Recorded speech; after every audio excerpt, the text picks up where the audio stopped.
میں سودی کاروبار کر رہا ہوں، لوگ تو میری عزت کر رہے ہیں، مسجد کی کمیٹی کا میں صدر بھی ہوں، میں معززین شہر میں شامل بھی ہوں، لوگ مجھے جلسوں میں مہمان خصوصی بھی بلاتے ہیں، میں ایم پی اے بھی منتخب ہو گیا ہوں، مجھے وزارت کا قلمدان بھی سونپ دیا گیا ہے۔ وہ میاں اللہ کی نظر میں ان چیزوں کی اہمیت ہی نہیں ہے، یہ چیزیں ہوتی کیا ہیں؟ وہ یہ نہیں چھینتا، وہ ہدایت چھینتا ہے، وہ روٹی نہیں چھینتا، وہ تو نمرود کو بھی روٹی دیتا تھا۔ اس نے کبھی سورج کو منع نہیں کیا کہ اس کے گھر میں روشنی نہ کر، یہ حامان کا گھر ہے، یہ قارون کا گھر ہے، یہ میرے دشمنوں کا گھر ہے، اس کے گھر میں روشنی نہیں ہونی چاہیے۔ چاند کو کہتا ہے اپنی کرنیں بکھیر، سورج کو کہتا ہے اپنی روشنی بکھیر۔ جس طرح باجزید کے گھر میں روشنی ہوتی ہے، اس مکار کے گھر میں بھی ایسی روشنی ہوتی ہے، فرق نہیں پڑتا۔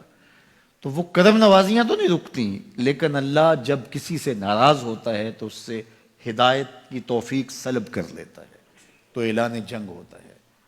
تو پھر وہ ٹکرے بھی مار رہا ہو تو اس کی رسم کی نماز ہوتی ہے، اس کا ماتھا جھک رہا ہوتا ہے، دل نہیں جھک رہا ہوتا، کیونکہ ہدایت سلب کر لی گئی۔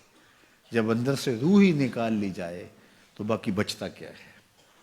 تو یہ بات ذہن میں رکھیے گا کہ اللہ تعالیٰ جل شانہ نے ہمیں جن کاموں سے روکا ہے، جن کاموں سے منع کیا ہے، ان کاموں کے کرنے میں ہمیں کبھی بھی بھلائی اور خیر نہیں مل سکتی۔ یہ ہم جب اچھی طرح سے ذہن نشین کر لیں، اگر اللہ پر ہمارا یقین اور یقیناً اس پر ہمارا ایمان ہے، تو پھر وہ امر جو اللہ کی طرف سے جن سے روک دیا گیا تو ہم کبھی بھی ان کے قریب تک نہ جائیں، اور جن کاموں کے کرنے کا اسے حکم دیا گیا اس کی حکمتیں نہ بھی ہمیں معلوم ہوں۔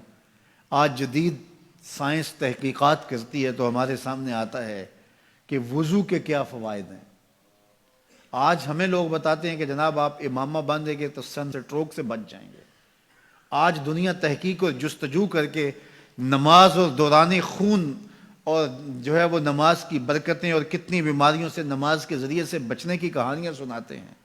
اچھی بات ہے، نماز سے صحت پہ اثر پڑتا ہے، یہ اچھی بات ہے کہ وضو سے بہت ساری بیماریوں سے نجات ملتی ہے، یہ اچھی بات ہے کہ سر پہ امامہ باندھ لے تو سن سٹروک سے بچ جاتے ہیں، یہ اچھی بات ہے کہ آپ روزہ رکھتے ہیں تو کینسر جیسے امراض سے آپ کا بچاؤ ہوتا ہے، یہ اچھی بات ہے کہ فلاں عمل کرتے ہیں تو فلاں ہوتا ہے۔ لیکن صاحب ہم سن سٹروک سے بچنے کے لیے امامہ نہیں باندھتے، ہم محمد عربی کی ادا کے لیے باندھتے ہیں۔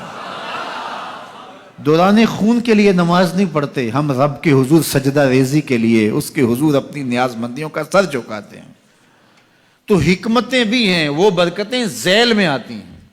تو یہ بات ذہن میں رکھیے گا کہ حکمتیں معلوم نہ بھی ہوں تو ہم عمل کرتے ہیں۔ یہی تو ہے کہ یومنون